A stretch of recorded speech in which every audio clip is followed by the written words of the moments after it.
권력자들의 멘토를 자처하던 극동방송 김장환 이사장이 지난 1일 윤석열 대통령 당선 감사 예배를 드리면서 논란이 일고 있습니다. 윤석열 당선 감사 예배는 극동방송에서만 열린 게 아닙니다.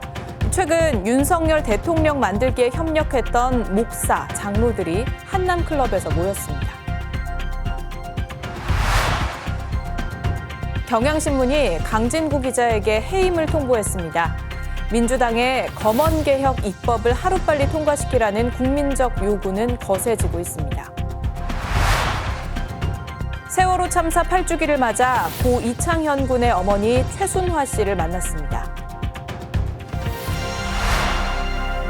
안녕하십니까. 평화나무 뉴스 박지희입니다.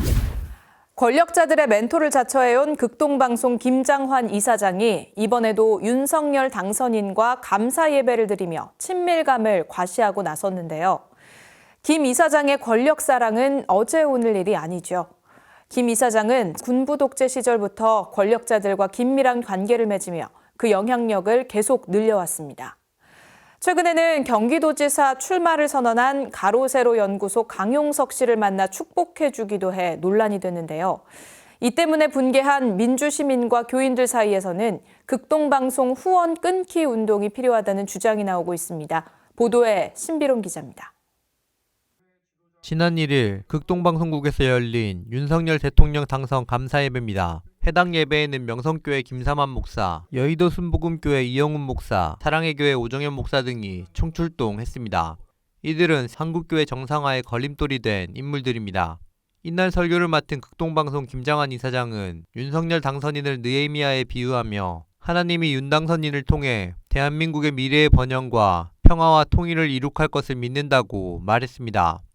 느헤미야는 포로였지만은 하나님께서 그를 통해 많은 사람들의 반대에도 무릅쓰고 폐허된 예루살렘 성을 수축하고 증축을 했습니다. 인수위가 앞으로 50일 안에 대한민국의 미래의 번영과 평화와 그리고 통일을 이룩할 수 있도록 우리 대통령을 위해서 여러분들 열심히 기도해 주시면 반드시 하나님께서 이루어 주실 줄 믿습니다.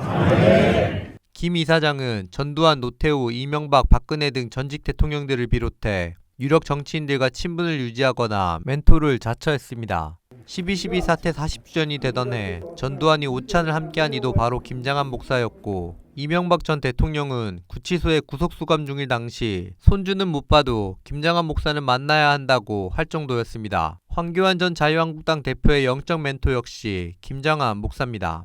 김 목사는 최근 경기도지사 출마를 선언한 가로세로 연구소 강용석 씨를 축복 기도해준 사실이 공개돼 논란을 자초하기도 했습니다.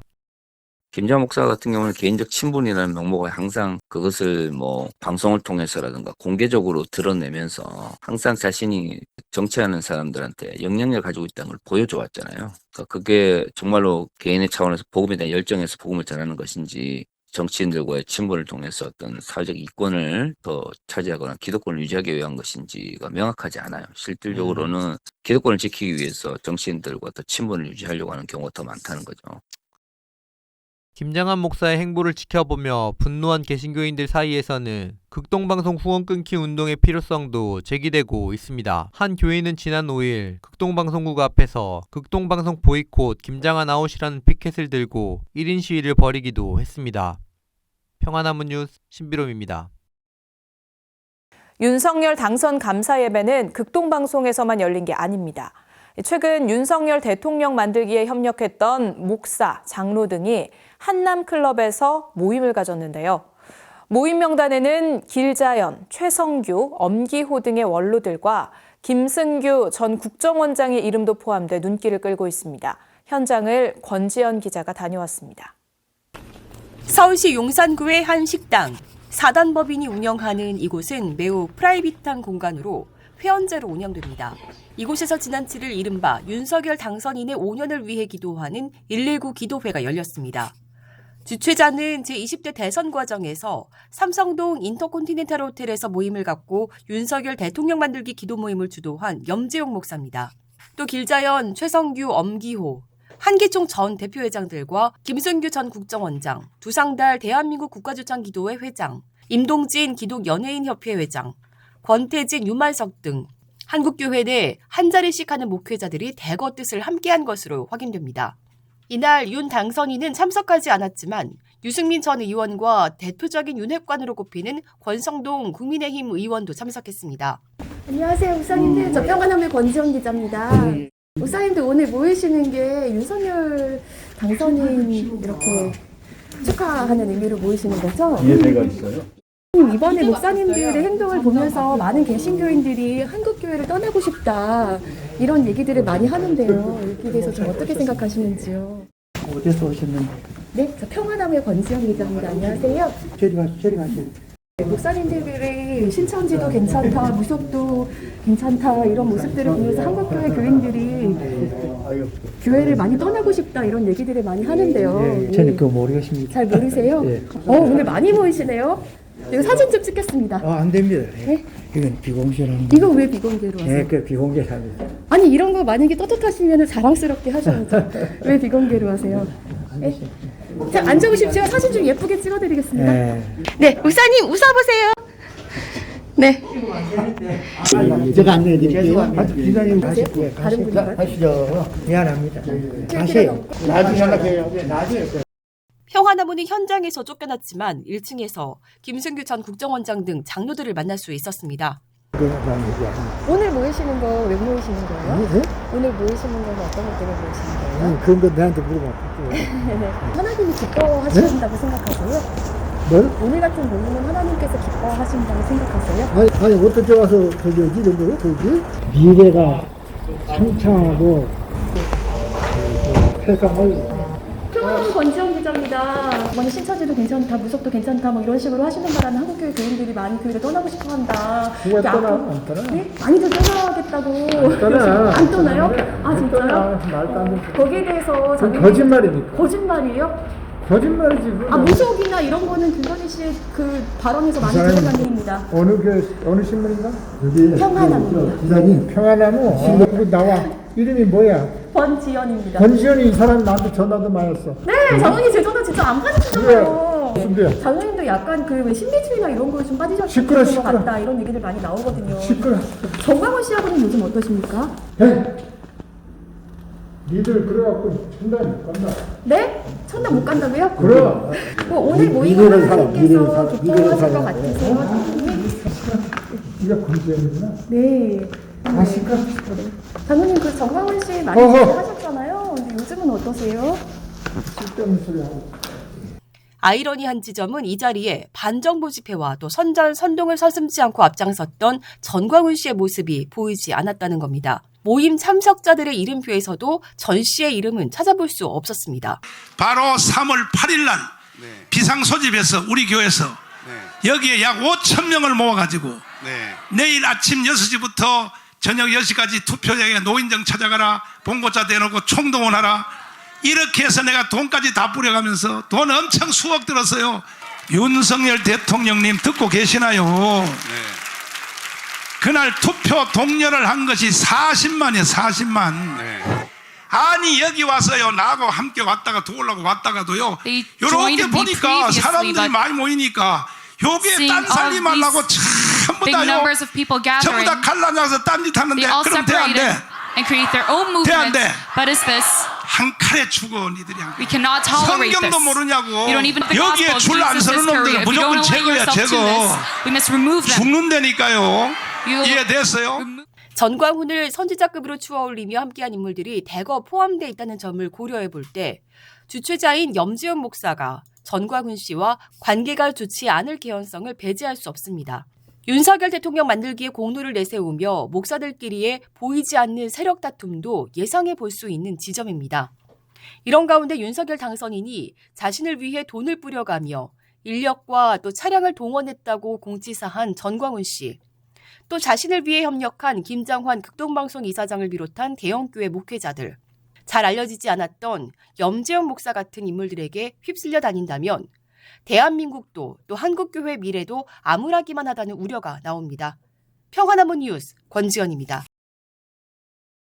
경향신문이 강진구 기자에게 자사에서 허락되지 않는 기사를 열린공감TV를 통해 보도한 것에 대한 책임을 물어 해임했습니다. 이동형 평론가 역시 YTN 라디오에서 하차했습니다. 수사기관은 새 정부 입맛에 맞는 수사에 속도를 내는 모양새죠. 이런 가운데 민주당의 검언개혁 입법을 하루빨리 통과시키라는 국민적 요구는 거세지고 있습니다. 경향신문이 강진구 탐사 전문 기자의 해임을 통보했습니다. 경향신문이 허락하지 않은 기사를 열린공감TV를 통해 보도한 것 등이 해임의 이유가 됐는데요. 평화나무 신비롬 기자가 강진구 기자와 나눈 인터뷰입니다. 회사에서 징계를 하겠다라고 통보해오는 게 대선 결과가 나온 3월 9일 날 여기 열린공감TV 이제 활동을 이제 회사에서 좀 중단하라고 이제 요구를 해서 대선 기간 동안에 굉장히 중요한 취재를 수행하고 있었기 때문에 마무리 지을 때까지는 조금 시간이 좀 필요할 것 같아서 무급휴직을 신청을 했단 말이죠. 무급휴직 신청을 받아들여지지 않았고 회사가 내가 복직하는 조건으로 계속 좀 대선 관련 취재나 보도를 좀 하게 해달라 얘기를 했는데 회사가 그건 안 된다. 들어와서 노동기사만 쓰라고 얘기를 했었고 노동 기사도 실제로 썼어요. 물론 그게 약간 대선과도 관련이 돼 있는 노동 기사인데 노동 기사라고는 인정을 했고 했는데 결국 그 기사가 들어가진 않았고 왜 기사가 안 들어갔는지 부분에 대한 설명도 없었어요. 그 이후로 회사가 저에 대해서 어떤 출근 동료 업무 지시한 바도 없고요. 그렇기 때문에 저는 무단결근이 아니고 정당한 제 노무 제공에 대한 수령을 회사가 거절한 거다. 윤석열 당선인의 부인 김건희 씨가 열린공감TV에 대한 보복을 예고한 바 있고 정천수 대표는 또 줄소환이 예정된 상황에서 경향신문의 강진구 기자 해임은 경향신문의 현 주소를 보여주는 결정이라는 지적도 나옵니다. 김석종 경향신문 사장은 어떤 입장일까요? 글쎄, 강진구 부분은 나한테 물어볼 부분이 아닌 것 같은데. 그 대표님께 좀 여쭤보고 싶은데요. 예, 혹시 예, 짧게. 예. 네네네. 이번에 예. 그러면 대선 결과에 따라서 좀 이렇게 영향을 좀 받으신 걸까요? 네. 그럼 말도 안 되는 질문을 하려고 전화했습니까? 그 말도 안 되는. 됐습니다. 아니, 예. 그 전에 경향신문에서 그 강진구 기자님이 쓰려고 하는 기사들을 다 막으신 건 맞잖아요. 그러니까 그런 네네네네. 식으로 질문하는 부분은 저한테 하실 부분이 아닙니다. 제가 무슨 경향신문에 그 친구 기사를 막고 뭐 이런 부분은 네, 최고 한 적도 없고. 인사권은 대표님한테 있는 거 아닌가요? 인사위원회 의원이 아닙니다, 저는. 아, 그럼 인사에는 전혀 예. 사장님은 관여를 안 하시는 거예요? 예. 그러면은 개인적으로는 이 건에 대해서는 어떻게 생각하실까요, 대표로서? 됐습니다. 김 사장은 불쾌하다는 듯 전화를 끊어버렸고 이후 연락은 닿지 않고 있습니다. 사측의 결정에 따르지 않는 직원, 불편할 수 있습니다. 그러나 기자가 사측의 결정에 따르지 않은 이유가 국민의 알 권리를 위해서였고 실제로 그 보도들이 상당히 중요한 보도였다면 역사 앞에 잘못은 누가 한 것일까요? 민주시민들이 공분하는 이유입니다. 우리 시대의 진보 언론이라는 거는 사실에 기반해서 진실을 파헤치는 언론을 얘기를 하는 거라고 난 봐요. 진보 언론의 역할과 그 사명이라고 그럴까, 그 소중함 같은 거를 경향신문 조직원들이 잘 모르고 있다는 생각이 드는 거예요. 최상층부 리더십에서부터 일선 기자까지 우선 확고해야 되고 어떤 네. 언론을 추구해야 할 것인가에 대한 경향신문은 그러한 그 과정에서 이게 성공하지 못해가지고 어떤 그런 것을 확고하지 못한 그 일선 기자들의 거기에 리더십이 오히려 경영진이 그 휘둘리고 쫓아가는 겁을 내는 왜냐하면 경향신문은 사원들이 경영진을 뽑거든. 파고 파다 보면은 진실이 나오는 거거든. 그런데 그런 역할을 했던 기자들이 이제 순환의 시기가 온 거라고 난 보고 있어요. 가장 순환이 예상되는 방송사는 바로 MBC입니다. 특히 검언유착 의혹 보도를 했던 장인수 기자는 가시밭길을 걷게 될 것으로 예상되는데요. 장 기자는 제20대 대통령 선거를 앞두고 평화나무와 협업해 유튜브를 통해 검언유착 의혹에 대한 추가 보도를 이어가기도 했습니다. 바로 한동훈 휴대폰 뒷문으로 열다 기획 보도였는데요. 검언유착의 고리가 얼마나 질기고 또 섬세하게 악랄한지 그 정황을 드러내는 보도였습니다. 그러나 최근 검찰은 한동훈 검사장을 무혐의로 결론냈습니다. MBC 관계자들도 불기소 처분됐는데 언론에 이 내용을 제보한 제보자 X는 명예훼손 혐의로 기소가 됐습니다. 언론으로서의 MBC의 앞날 또 향후 역할도 주목되는 지점입니다. YTN 라디오 뉴스 정면 승부의 청취율을 유례없이 높여준 이동형 평론가의 하차에 이어 YTN 뉴스가 있는 저녁이 아예 사라질 수 있다는 걱정도 나옵니다. 순환이 예상되는 건 평화나무 김용민 이사장도 예외가 아닙니다. 김 이사장은 페이스북에 올린 글 때문에 김건희 씨 팬카페인 건사랑과 또 국민의힘 등으로부터 고발을 당했습니다. 그런데 수사기관의 전광석화와 같은 소환 요구는 매우 놀라울 따름입니다. 그도 그럴 것이 가짜뉴스와 혐오 발언, 폭력 선동을 통한 공무집행 방해 등으로 평화나무로부터 고발당한 전광훈 씨. 또 방송법 위반으로 고발됐던 오세훈 서울시장 등에 대한 수사가 미진하다 못해 아예 소환조차 되지 않았던 적도 있는 것을 생각하면 더욱 그렇습니다.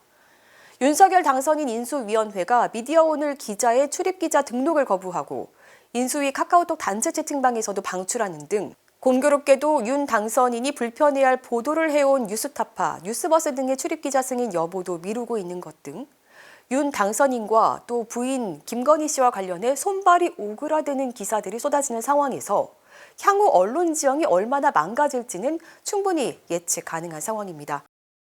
저는 분명히 발생할 줄 알았거든요. 특정 매체에 대해서 거부하고 이런 것들. 그런 것들에 대해서는 당연히 언론노조가 됐든 기자협회가 됐든 목소리를 내야 되죠. 언론중재법 개정안 할 때 얼마나 기민하게 대응을 잘했던 단체들이. 그리고 지금 인수위 쪽에서 뭐 비공개로 간담회 하는데 언론노조 들어갔단 말이에요. 그러면은 그런 걸 비공개 간담회를 할 게 아니라 이런 공개적으로 이런 부분에 대해서는 목소리를 내야 된다라고 생각을 하는데 그것도 그렇고 그리고 지금 경향신문 강진구 기자 이런 부분에 대한 것도 솔직히 경향신문사 차원에서 그게 마음에 안 들 수 있다고는 생각을 해요. 대응 양식이 이런 식으로 가면은 지금 인수위 쪽에서 마음에 안 드는 매체들 출입 거부하는 거하고 어쩌면 더 나쁜 거예요. 이런 가운데 민주당을 향한 검찰과 또 언론 정상화 입법을 촉구하는 국민적 요구는 매우 거세지고 있습니다. 최근 SNS상에서는 검언정상화 찬반 민주당 의원들의 명단이 돌기도 했는데요. 검언정상화 반대 명단에 포함됐던 우상호, 이광재, 이용선 의원 등이 이건 사실이 아니라며 검언개혁에 찬성하는 입장을 밝히기도 했죠. 이 밖에도 평화나무와 연락이 닿은 의원들의 말 들어보시죠. 지금 아니 이 시점에 그게 지금 왜 그 찬반으로 저기를 해가지고 나왔는지 나는 그게 궁금하다니까. 제가 언제 반대를 했는지 그 근거를 그거 어디 허위로 그렇게 돌아다니는 건데 문제가 있는데 그거. 허위라고요? 그러면은 검언개혁에 찬성하신다는 뜻이라고 보면 될까요? 찬성 반대 넣지 마세요. 그거 편 나누기 전에 싫으니까. 아, 이게 편 나누는 건가요? 의원들도 편 나누는 거죠 지금. 그게 아니라 검언개혁의 지금 중요성을. 검언개혁은 우리가 5년 전부터 국민들이 검찰개혁, 언론개혁 해달라고 계속 해왔잖아요 저희가. 그러니까요. 그래서 그걸 해오고 있는데 지금 시점에 와가지고 의원들을 찬성 반대. 내가 반대 들어가 있다고. 그럼 내가 나한테 전화 오신 분들은 내가 물었어요. 그 반대 도대체 누가 나를 반대를 전화가 많이 오나 보죠? 많이 오는 건 아니고요. 근데 그러면은 확실하게 말씀을 해주시면 이게 SNS에서 많이 돌길래 저도 연락을 드린 거예요. 아니 돌아고 놔두세요. 그거는. 왜 그러냐면 그걸 의원들을 찬반을 그렇게 나누는 것 자체가 저는 싫다고요. 그 정체가 누군지 모르지만은 지 맘대로 뭐 찬성 반대를 만들어서 검찰개혁이랑 언론개혁을 반대하는 민주당 의원이 누가 있겠어요? 언론 KF 난 단장까지 한 사람인데 그거는 저 지금 책임을 맡고 있는 비대위원장이나 원내대표 이런 친구들이 의지를 갖고 해야 될 일이지 또 왜 의제 문제지 의원들의 문제는 난 아니라고 보는데. 검언 정상화에 반대하는 민주당 의원이 있겠느냐면서 SNS에서 돌고 있는 민주당 의원 명단에 대한 불쾌감을 드러내는 의원들. 그러나 지난 5일 열린 더불어민주당 정책의원총회에서는 검찰의 직접 수사권을 경찰로 이관하는 데 대한 찬반 의견이 격렬하게 맞붙기도 했습니다. 특히 검사장 출신인 주철현 의원과 김회자 의원 등의 반대가 거셌다고 하니 검언정상화 입법에 미적되는 민주당에 답답함을 느끼는 시민들의 분노가 과한 것은 아니라는 말이 나옵니다. 과거 이명박 정권 당시 좌파 선정꾼으로 낙인 찍혀 출연하는 라디오 방송 내용을 사찰당하고 블랙리스트에 올랐던 안진걸 소장의 말입니다. 일단 그 팩트가 안 맞는 것도 있고 또 조리돌림으로 악용되니까 그럴 수 있겠죠. 근데 뭐 민주당은 뭐 그것도 그런 의견이 있을 수 있지만 더 중요한 것은 기자들이 일종의 블랙리스트로 당하는 건데 인수위 출입도 안 시켜주고 그것부터 싸워야 되는 거죠. 민주당은 촛불 시민, 민주 시민들을 현수막 압수수색부터 시작해서 전면적으로 보호 못하면 해체하는 게 나은 거죠.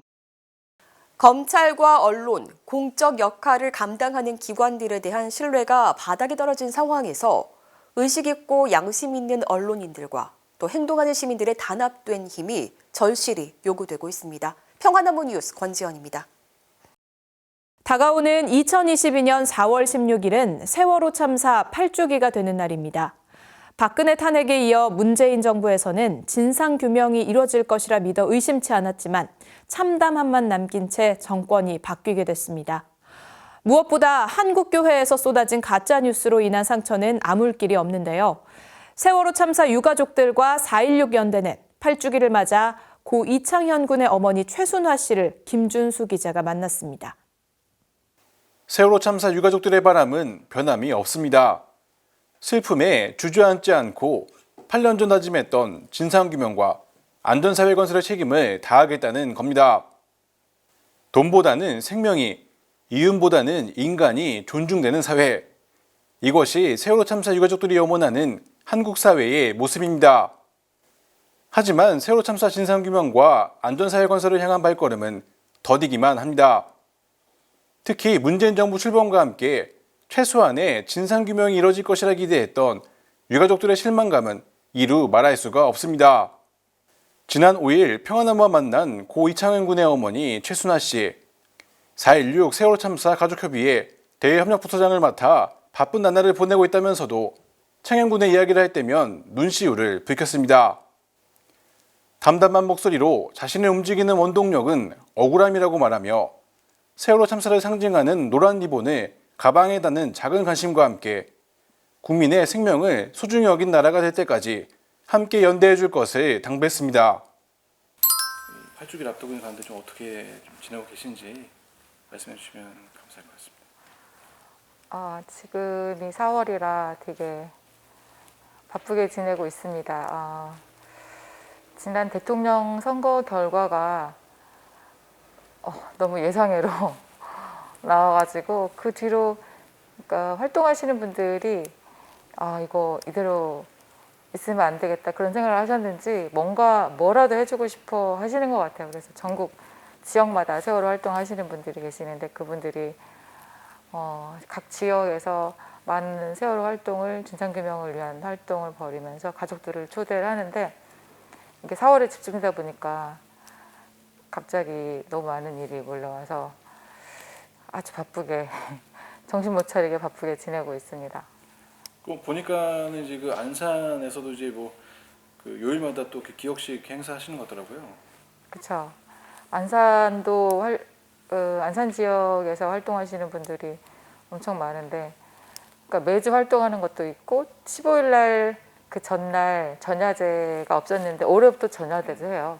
그리고 각 동마다 안산에 25개 동이 있는데 동마다 찾아다니면서 하는 행사도 있고 아무튼 이 안산에 사는 시민들하고 많이 가까워지려는 노력도 많이 하고 그리고 그러니까 세월호를 그게 언론 영향이긴 한데 극도로 이렇게 오해해서 가짜 뉴스들을 보고 오해하는 부분들이 참 많은데 그런 부분을 해소시키기 위해서 제 가족들이 동마다 찾아다니면서도 여러 가지 행사도 하고 설명도 하고 그런 일들을 벌이고 있어서 더 바빠지는 것 같습니다. 아직까지도 좀 오해하시는 분들이 많으시죠? 있죠. 특히 교회에서 퍼뜨린 가짜 뉴스가 제일 영향이 큰 것 같아요. 좀 어떤 게 있을까요? 요즘도 돈다 그러던데. 요즘에도요? 최근에도 그러니까 뭐 장로님, 권사님들이 이거 굉장히 중요한 거라고 그들의 온라인 체계가 굉장히 교회 카톡방이나 이런 것들이 이렇게 순식간에 퍼지잖아요. 네네. 그러면서 그런 거 보고 너무나 굳게 그런 것을 믿고 있는 분들은 생각을 바꾸지 않은 분들이 참 많아요. 어떻게 보면 오히려 좀 일반 시민들보다 또 이렇게 소위 이제 믿는 분들께서 더 좀 이렇게 생각을 바꾸시는 게 더 오래 걸리시는 건가 봐요. 그런 것 같아요. 네. 한 달 전에 대협력 부서장이 돼가지고 얼마 안 되셨구나. 네.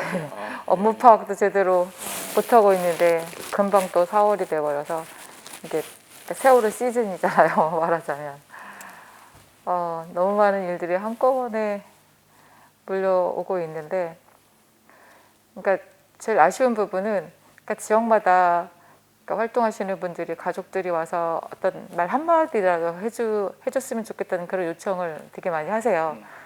근데 지금 상황이 다 가지 못하는 상황이에요. 지역마다 다 부모님 보내달라고 하는데 다 보내지 못하는 게 제일 아쉽고 그 일을 제가 해야 되는데 근데 다 보내지 못하는 이유가 그러니까 부모님들이 좀 예전보다는 덜 활동하는 분들이 줄어들기도 했지만 이게 많이 아프기도 하고 그리고 8년이 지나면서 많이 지치기도 하고 그러면서 그러니까 인원이 줄어든 것도 있고요. 많이 지친 면도 있고 그래서 지역마다 보내지 못하는 게 제일 아쉽고 근데 또 아쉬운 거는 이렇게 4월에만 집중되지 말고 좀 나눠서 다른 달에도 12개월 내내 좀 꾸준히 관심 가져주시는 분들이 많으면 어떨까 이런 그런 아쉬움도 있어요. 네. 사실은 또 그 말씀은 또 그 평남을 비롯한 또 언론들에게도 좀 동일하게 적용될 수 있을 것 같아요. 네, 잘 들어주셨으면 좋겠는데 근데 변하지 않더라고요.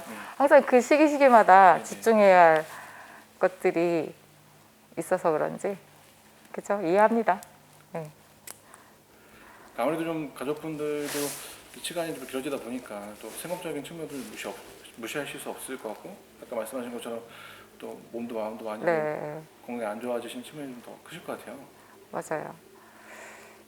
많이 아프지 않은 부모가 사실은 없더라고요.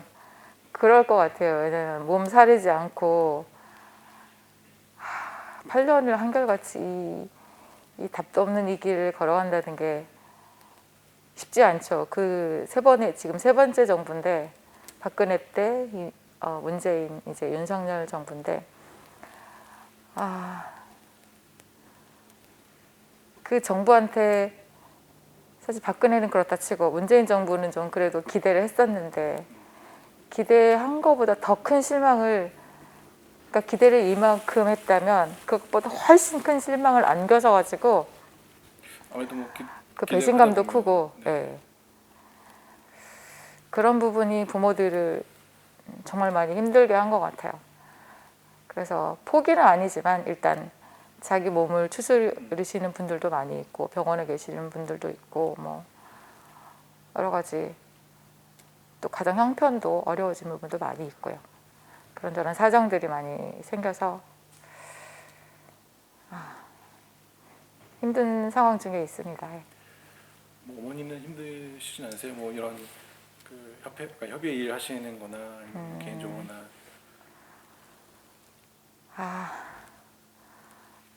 저는 그러니까 주로 활동한 게 합창단하고 그러니까 예배팀에서 했었는데 그 두 가지는 놓치지 않으려고 했어요. 그리고 가족협의회에서 중요하게 생각하는 행사는 꼭 가야 되는 가족들이 동원이 필요한 행사는 참석하고 그랬는데 근데 지금 현재 집행위원장 자리가 공석이고 대협력 부서장 자리도 이제 누군가는 이 일은 반드시 해야 돼서 집행위원장 자리는 그 자리도 정말 중요한 자리지만 이게 이 대협력 부서장은 그러니까 사방에서 연락이 오고 연락을 해줘야 되고 이런 실질적인 실무여서 꼭 필요한 자리여서 누군가는 해야 된다고 해서 제가 설득을 당해서 하기로 맘먹기까지 꽤 시간이 걸렸는데 일단 하기로 맘먹었으니까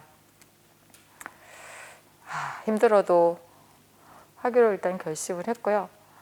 근데 한 달 됐는데 워낙에 이 범위 광범위하더라고요. 할 일들이 저희 관련 단체들이 엄청 많더라고요. 사율연대도 있고 재단도 있고 온마음센터도 있고 안산에 그 활동하는 안산 시민전대에서 하는 일도 주마다 있고 월마다 있고 또 모든 지역에서 행사들도 그렇고 그래서 이 모든 일들을 파악을 해야 되는데 그런 부분이 제가 역량이 많이 딸리는구나 그걸 시간이 갈수록 많이 느끼고 있어요. 체력적으로도 힘들긴 한데 그래도 주어진 일이니까 하기로 했으니까 해보려고요.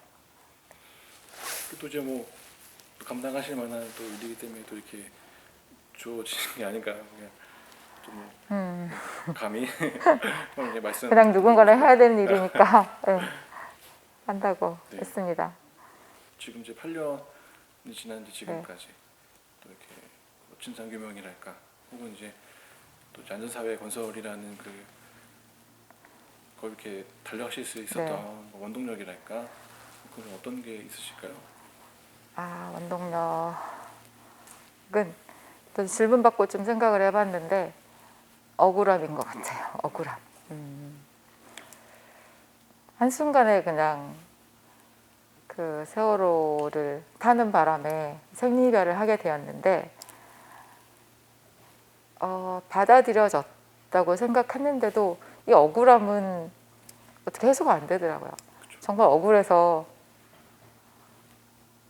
병이 들어가는 것 같아. 보고 싶은데 어떻게 할 수도 없고.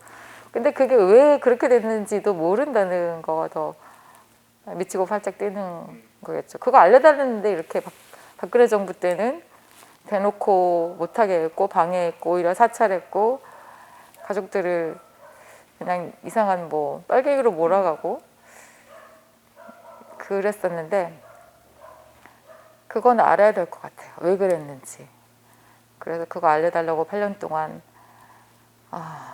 숱하게 쫓아다니면서 특별법도 만들어내고 그래서 특별조사위원회도 생기고 세월호를 인양한 다음에 선체조사위원회도 생기고 또 사회적 참사 특별조사위원회도 생겨서 지금 계속 조사도 하고 뭐 검찰이 특별수사단을 만들어서 수사도 하고 또 특검법에 의해서 특검도 하고 그랬는데 이게 뭔가 뚜렷하게 밝혀지는 게 없었어요. 근데 그런 것들이 어떤 분들은 뭐가 필요하냐 이렇게 말씀하시는 분들도 있는데 그 과정들이 정말 피나는 눈물의 길이었거든요. 여기까지 오기까지도. 근데도 뭔가 뚜렷하게 밝혀지는 게 없어서 정말 안타까운데 지금 저희가 요구한 것 중에 공개하지 않은 게 대통령 기록물 공개하라고 지금도 요구하고 있고 그리고 그 해군하고 기무사가 갖고 있는 자료, 기무사도 또 사찰한 것 같은 그런 게 있거든요. 그런 문건들이 있는 걸로 알고 있는데 기무사 문건이나 해군이 갖고 있는 또 자료들도 공개하라고 공식적으로 요청했는데 그건 안 하고 있고 국정원도 자료를 박지원 원장이 된 이후로 주고는 있는데 딱히 우리가 원하는 것을 다 주는 게 아니라 그분들이 먼저 이렇게 다 보고 나서 주는 것 같아요. 좀 선별해서. 네, 선별해서 주는 거. 근데 아무튼 그 부분이 미진한 상태로 보지도 못한 상태로 이제 사참위는 끝나게 돼버렸어요. 근데 그러니까 국가에 의해서 그런 것이 규명돼야 우리도 깨끗하게 깔끔하게 이제 인정할 건 인정하고 그렇게 되는데 뭔가를 조사하지 않은 채로 결론을 내려버리면은 우리도 인정을 못하고 또 일반 사람들은 이만큼 8년 동안 해줄 만큼 해줬는데 왜 그러냐 이렇게 말씀하시는 분들이 있는데 그러니까 저희가 요구하는 대통령 기록물 공개나 뭐 군이나 기무사가 갖고 있는 자료는 봐야만 저희는 어떤 결과를 그 이후의 결과들을 받아들일 수 있을 것 같아요. 보고 나서. 그런 것들도 참 중요한데 더 중요한 거는 그러니까 저희 가족들이 초심을 잃지 않는 거. 지금 처음에는 250 가정이니까 엄청나게 많았지만 지금은 또 크게 저쪽 0416 단원고 가족하고 저희 416 가족협의회하고 나눠져 있거든요. 두 개로 나누어졌고 또 나누어진 중에도 아픈 부모들은 빠지고 여러 가지 사정으로 개인 사정으로 못하시는 부모들도 점점 늘어가는데 남아있는 부모들이 처음에 가졌던 그 마음을 잃지 않고 계속 해나가는 그 마음이 제일 중요할 것 같아요. 저희가 그러니까 이런 참사 유족들을 많이 만나봤는데 그분들이 한결같이 하시는 말씀이 부모들이 끝까지 가면 언젠가는 밝힐 수 있을 거다 이렇게 말씀하시더라고요. 근데 그 말이 맞는 것 같아요. 그래서 초심을 잃지 않고 우리 부모들이 계속 요구할 것을 끝까지 요구하는 것이 제일 중요할 것 같고, 그리고 한 가지 더 생명안전기본법을 제정하라고 새로운 요구를 하고 있는데, 그거는 피해자 권리 보호, 피해자잖아요. 피해자 권리 보호해 줄 것, 그 조사기관을 입법화할 것, 그리고 독립적인 조사기구를 만들어서 상설화시키는 네, 상설화시키는 거, 그다음에 국가의 책무를 입법화할 것, 이렇게 세 가지를 요구하는 생명안전기본법 제정을 현재 요구하고 있습니다. 그런 것들이 중요할 것 같아요. 저희들이 원하는 거는 그러니까 바꿔야죠. 그러니까 안전사회 건설이라는 그 말 안에 굉장히 많은 것이 포함되어 있죠. 이렇게 만든 사람들, 책임자들이 처벌돼야만 이게 바뀌는 거잖아요. 그럼 또 선례가 생겨야. 네, 그렇게 안 하는 거고. 그리고 그때 언론도 굉장히 많은 문제였고, 무슨 그 그들만의 카르텔 막 서로 뭐 회수부하고 아니 해경들하고 그 선사들하고 엮인 그 관계들, 그런 것들도 깨져야 되고, 굉장히 많은 총체적인, 그러니까 대한민국의 민낯을 보여준 그 참사라고 했으니까 그런 거 많은 것들이 바꿔 나가는 게 그 안전사회 건설 안에 다 포함되어 있는 것 같아요. 굉장히 광범위하게. 그래서 그런 것들도 관심을 갖고 저희가 피해자 단체들하고 연대해서 많은 활동을 하고 있어요. 관심을 꾸준히 갖는 것. 저희들도 너무 많은 일을 겪다 보니까 지치기도 하더라고요. 근데 그러실 수밖에 없을 것 같습니다. 이만하면 되지 않을까 이런 생각이 들기도 하고. 근데 그날 2014년 4월 16일 그날을 생각하면은 또 정신이 바짝 차려지고, 우리 아이들이 배 안에서 겪었을 그 상황 너무 생생하게 그려지거든요. 거의 다 이렇게 상상이 될 거예요. 그날에 세월호 안에서 우리 아이들이 겪었을 그 그림들이 그려질 텐데, 그 장면들을 생각하면 다시 이러면 안 되지 정신 차리기도 하고. 근데 국민들도 좀 잊지 않아 주셨으면 좋겠어요.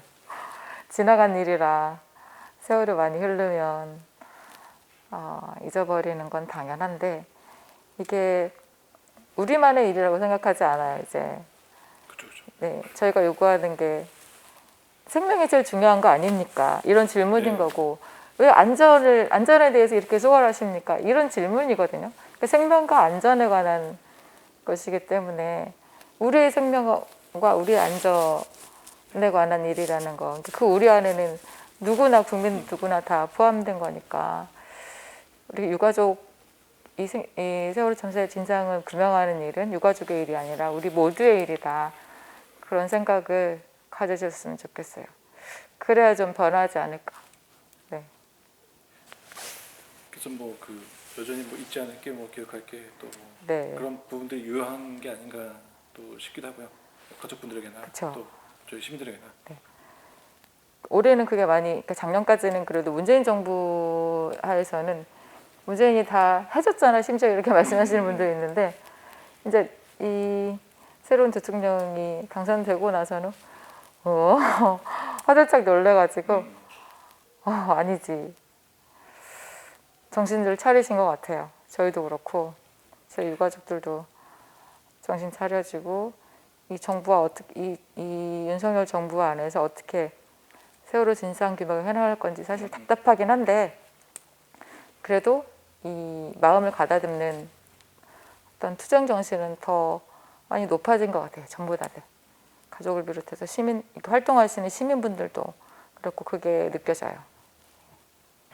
네, 교회는 다니지 않고요. 제가 그렇다고 신앙을 버리진 않는데, 제일 중요하게 생각했던 교회는 다니지 않고 저희 그러니까 믿는 유가족 부모들이 많았었는데 지금은 6가정 정도 남아있어요. 그 6가정 중심으로 한 달에 2번씩 예배를 지금까지 드리는데, 첫 번째 주일에는 이 생명안전공원 예배, 그게 계속 진행되고 있고, 세 번째 목요일에는 서울에서 청와대에서 하기도 하고 광화문에서 하기도 하고 계속 그랬었는데 목요 기도회라고 세월호를 기억하는 그리스도인들의 목요 기도회가 진행이 되고 있는데 그 두 예배에 참석해서 같이 예배드리고 활동하는 그분들과 이렇게 교류하면서 자주 만나게 되는 거죠. 많이 만나면서 그리고 제가 합창단도 하고 있는데 합창단에도 굉장히 믿는 분들이 많아요. 믿음을 가진 분들이. 그분들의 삶을 보면서 오히려 더 교회 안에서 했던 신앙생활의 모습과 너무나도 다른 현장에서 정말 믿음을 가지고 사는 사람들의 모습이 어떤가를 실제로 보고 느끼고 있어요. 근데 진짜는 제가 현재 현장에서 만나고 있는 사람들의 그들의 삶이 진짜인 것 같아요. 왜냐하면 예수님의 삶을 보면 알 수 있는 거잖아요. 그래서 교회는 다니고 있지 않지만 실제적인 그 신앙인으로서의 모습은 진짜가 되어가지 않나 이런 생각도 하고 있어요. 제가 과거 인터뷰 좀 살펴봤을 때는 그래도 어디 좀 적어 두시고 이렇게 하시는 걸로 보였는데 좀 그래도 그 사이에 좀 변화가 있으셨나 봐요. 제가 15년도에 나왔어요. 다니던 교회를 15년도에 나와서 그 뒤로 그러니까 교회에서도 되게 많이 간담회를 요청을 하고 초기에는 지금은 많지 않은데 그러니까 교회에서 깨어있는 교회들이죠. 그런 교회에서 간담회 요청을 하면 갈 수 있는 부모들이 많지 않으니까 이렇게 손을 꼽으니까 저도 많이 갔었고 어떤 신학교 학생들도 또 나름대로 세월호 활동을 하는 그런 친구들이 어떤 예배나 기도회가 있으면 또 거기도 갔었고 서울신당 같은 데 가셨던 것 같긴 한데. 네. 아무튼 그런 인터뷰들이 아마 거기서 했던 얘기들이 있을 건데 그때도 교회를 다니지는 않았어요. 아, 그러셨군요. 네. 근데 지금이 좋아요. 우리가 말하는 그 교회에 대한 기대는 없어요. 그건 제로예요. 근데 그 교회를 다니면서 신앙생활을 하고 있는 사람, 개인들이 훌륭한 분들이 엄청 많더라고요. 그분들이 진짜 중요한 것 같고 그러니까 저희한테 제가 기독인이다 보니까 제일 상처를 주는 분들도 기독인 정말 무식한 사람들인 것 같아요. 거의 태극기 부대 수준의 그런 가짜 뉴스를 퍼날르는 그런 보수 교회들 있잖아요. 지금도 여전히 또 그렇죠. 있죠. 지금도 여전히 활동하고 있고 또 4월 되면 또 꿈틀꿈틀하는 것 같아요. 근데 그렇게 상처를 주는 분도 기독인들인데 저희는 그분들을 진짜 그리스도인으로 보지 않아요. 근데 아까도 말씀드린 것처럼 가장 우리에게 힘을 주시는 분들도 저희와 함께하는 그리스도인들인 것 같아요. 연대해 주시고 또 함께 해주시고. 네, 합창단에서 함께 해주시는 분들 그리고 그런 4.16 생명안전공원 예배나 광화문이나 청와대에서 그 목요기도회 때 만나는 분들을 통해서 되게 많이 위로를 얻고 그분들이 있어서 그러니까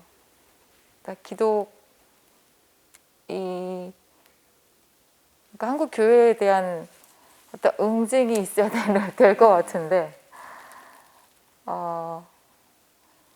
응징은 많이 됐다고 생각해요.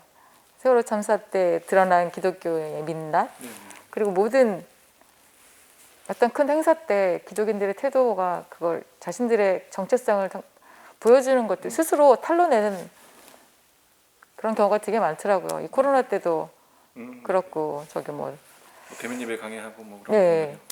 그런 것들이나 근데 실망스러운 부분들이 많긴 한데 그래도 그런 중에도 분명히 그러니까 살아있는 신앙인들은 있으니까 그분들을 보면서 그분들을 보호하기 위해서 그냥 내버려 두시는 건지 아무튼 그런 궁금증도 있고 하여튼 저는 그러니까 그분들 보면서 신앙을 유지하는 것 같고 한국 교회에는 제발 좀 예수님을 똑바로 바라보셨으면 좋겠어요. 예수님의 삶이 너무나 명확하잖아요. 그러니까 4권이나 있는데 마태, 마가, 누가, 요한 그렇게 뚜렷하게 예수님이 어떤 삶을 사셨는지 적혀 있는데 왜 이렇게 빗나가는지 딴 길로 가는지 모르겠어요. 예수님만 보고 가면 길을 잃어버리지 않을 텐데 뭘 보고 가는 사람들인지 정말 알 수 없고 그러니까 예수 똑바로 믿으라고 말하고 싶어요. 네. 뭐 초창기도 워낙 뭐 망언도 많이 있었고 너무 낯뜨거워요 진짜. 부끄러워. 같은 그들도 그리스도인이라고 하는데 정말 낯뜨거운 장면들이 많이 목격해서 근데 그 사람들은 모르더라고요. 본인들이 옳다고 생각하지. 네. 모르시고. 네. 예수를 잘 믿으면 그렇게 안 할 텐데 그들이 믿는 예수는 누군지 뭔지 잘 모르겠어요. 그러니까 저를 자주 돌아보게 되는 것 같아요. 그러니까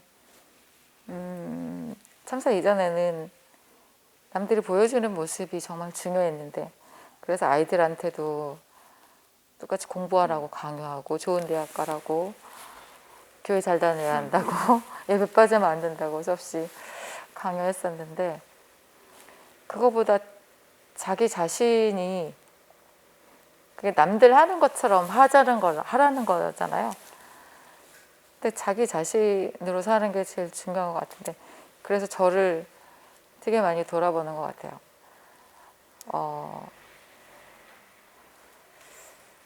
어떤 사건이나 뭐 어떤 일들을 만나면 나라면 어떻게 했을까 이런 생각을 항상 해보고 너무 쉽게 비난을 하고 잘 알지도 못하면서 막 손가락질도 하고 그랬었는데 그게 완전히 고쳐진 건 아니지만 아무튼 변한 거는 그러니까 나 자신을 자꾸 살피게 된다는 것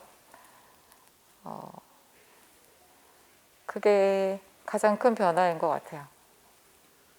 오늘 인터뷰 보니까 사실 그런 부분, 그러니까 창의부분과 관련된 부분에서 좀 후회되신다고도. 네, 그렇죠. 많이 후회되죠. 네. 그렇게 안 해도 됐는데. 근데 참 사람이 변하는 게 참 어려운 것 같아요. 50년 동안 살아온 삶이 있는데 이게 프로그래밍 된 게 있는데 이게 한 번에 아무리 큰 사건을 만나도 기존에 했던 그 관성적으로 막 돌아가는 것들이 있잖아요. 그러니까 끊임없이 돌아봐야 되는 것 같아요. 근데 그 부분이 조금씩 되어가고 있다는 게 저는 잘하고 있는 것 같고 누가 뭐라고 해도 그러니까 사회에서 인정받는 모습들이 있잖아요. 모범적인 모습. 근데 그게 정답은 아니고 그게 옳은 것만은 아니라는 것을 저는 이제 참사 이후에 알게 돼서 수많은 사람들을 만나면서 알게 돼서 온전히 나로 살아가는 건 뭘까 이런 생각도 많이 하고 그러니까 저를 돌아볼 수 있다는 게 제일 큰 변화인 것 같아요. 생각이 비슷하더라고요, 남편이랑 저는. 그러니까 결혼 전에도 그 점에서 서로 끌린 것 같아요. 크게 욕심도 없고 뭔가 막 나는 이런 일을 해서 막 엄청나게 성공을 하고 이런 얘기를 한 번도 한 적이 없거든요. 그냥 소소하게 살아가는 것. 그렇게 그냥 평범하게 소소하게 살면 잘 사는 거지. 그 부분에서 생각이 같았었는데 지금도 뭐 크게 달라지지는 않았어요. 근데 서로 응원해주고 좀 고마운 건 자기 몸을 또 스스로 챙길 줄 알더라고요. 어디 가서든지 자기 몸 먼저 챙기고 그런 부분도 고맙고 그러니까 내가 안 챙겨도 스스로 챙겨주는 게 고맙고 자녀는 여전히 어려워요. 형제 자매들이 부모처럼 적극적이지 않거든요. 오히려 숨겨요. 자기가 유가족이라는 거, 누구의 누나라는 거. 이걸 드러나는 걸 극도로 꺼려하는데 그게 그 이유가 그러니까 아빠도 창현이 아빠도 처음에는 되게 인터뷰도 많이 하고 매스컴에 많이 등장을 했는데 그래서 악플을 본 것 같아요. 딸아이가. 그래서 아빠 절대로 하지 말라고 저희 둘 다 제 남편이나 저나 그 SNS를 전혀 안 하거든요. 페이북도 안 하고 그 딸이 말려서 딸아이가 말려서 지금도 안 하고 있는데 근데 창현이 누나도 언젠가는 이 관심이 없는 건 아니에요. 이 세월을. 네, 관심이 없는 건 아니고 이 돌아가는 모든 부분에서 우리한테 우호적인 것들은 이렇게 눈여겨보고 그러는데 아직은 잘 모르겠어요. 그냥 직접 나서서 이렇게 엄마처럼 아빠처럼 하는 거는 싫어하고 저도 뭐 처음에는 되게 서운했어요. 지 동생 일인데 왜 이렇게 무관심할까 이렇게 보였는데 근데 걔한테 강요하면 또 똑같은 강요를 창현이한테 했던 것처럼 하는 거라서 그냥 내버려 두고 있는 중이고 근데 우리 부모들이 힘이 없어서 잘하지 못할 때면 형제자매 아이들이 분명히 받아서 이어갈 거라는 그런 확실은 있어요. 믿음은 있어요. 그래서 그냥 지켜보고 있고 그 형제자매 간에 서로 연락하는 친구들이 있거든요. 그 언니가 있는데 연락해주고 서로 챙겨주고 그런 부분이 있더라고요. 그런 부분도 고맙고 아무튼 그래도 잘 지내고 있는 것 같아요. 또 어머니도 많이 느끼셨겠지만 또 사람들의 또 악의에 또 쉽게 노출될 수도 있는 또 부분 때문에라도 더 좀 어렵지 않을까 싶기도 하고요. 뭐 다 아시겠지만 예. 그 국민들이 좀 있지 않았으면 좋겠다라는 말씀하셨는데 마지막으로 그래도 이제 국민들에게 좀 당부의 말씀 해주신다면 좀 어떤 말씀 해주실 수 있을까요?